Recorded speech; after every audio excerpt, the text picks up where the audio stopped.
সবাই কেমন আছেন? আশা করি আলহামদুলিল্লাহ সবাই ভালো আছেন।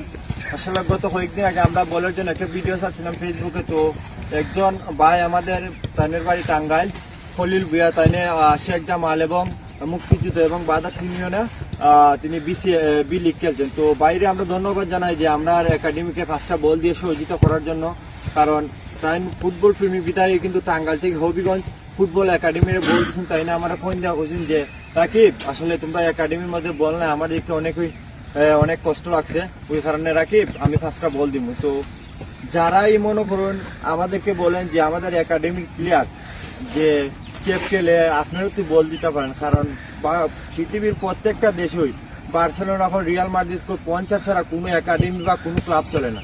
তো খালি আমরা একাডেমি বলের প্রয়োজন না, বিভিন্ন জিনিস আছে যেমন জিমের প্রয়োজন, তারা আমরা নিজেরাই এগুলার দিই। কিন্তু কিছু বল আপনাদের কাছে আমরা বলছিলাম যে যারা ফুটবল প্রেমী, যারা আমাদেরকে ভালোবাসেন এবং ফুটবলকে ভালোবাসেন, যারা আমাদেরকে সহযোগিতা করেন ফুটবল দিয়ে। তো আসলে দাদা যে আমরা খলিল ভুঁইয়া টাঙ্গাইল, তার উদ্দেশ্যে দাদা কিছু পয়েন্ট।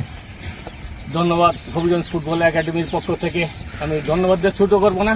খলিল ভুঁইয়া এটা আমি মনে করবো একটা হবিগঞ্জের প্রাণের একটা অংশ। আমি কারণ 5টা বল দেওয়া মানে অনেক কিছু, অনেক বড় মন মানসিকতার উচ্চতরের মানুষ খলিল ভুঁইয়া। কারণ বাংলাদেশে আরো অনেক লোক আছে যে আমি এটা তিরস্কার করা না, ওনার মন মানসিকতা, উনি বুঝতে পারছে যে বলের প্রয়োজনটা কি। কারণ ফুটবল প্লেয়ারই বুঝতে পারে যে বলের প্রয়োজনটা কি। একটা অনাথ বাচ্চা ফুটবলের জন্য খেলতে পারছে না, আমি তার কাছে পয়সা নিতে পারতেছি না, আর আমিও পয়সা দিতে পারতেছি না বল কেনার জন্য। আর সেখানে সহযোগিতা করা মানে অনেক কিছু। এই যে মানুষ বলে এই যে জাকাত, এটাই জাকাত। সত্যি কথা, একটা দোয়া করবে একটা ছেলে, এই যে ছেলের বাবা গরিব অনাথ, কিভাবে বলের টাকা দিবে 100 টাকা চাঁদা ধরলে? আর আমিও তো আমার ওই ধরনের ক্ষমতা নেই। আমি তো আগেই বলছি আপনাদের বল এখানে কোনো মিস ইউজ হয় না, আপনারা যদি প্রপার ভাবে বল দেন এখানে বলের প্রপার ইউটিলাইজ হয়। আমি খলিল ভুঁইয়াকে বলবো একদিন এসে আমাদেরকে প্র্যাকটিস করানোর জন্য, কারণ অনেক lot of experience Khalil Bhuiyan, বড় বড় টিমে খেলছে।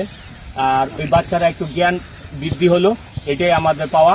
আর আমরা এখানে আসলে অত্যন্ত খুশি হবো। খলিল ভুঁইয়াকে আমি দাওয়াত করতেছি, কারণ বাগানে এসে বেড়ালি একটা আমরা দেখলাম, ওনাকে পরিচয় হলো।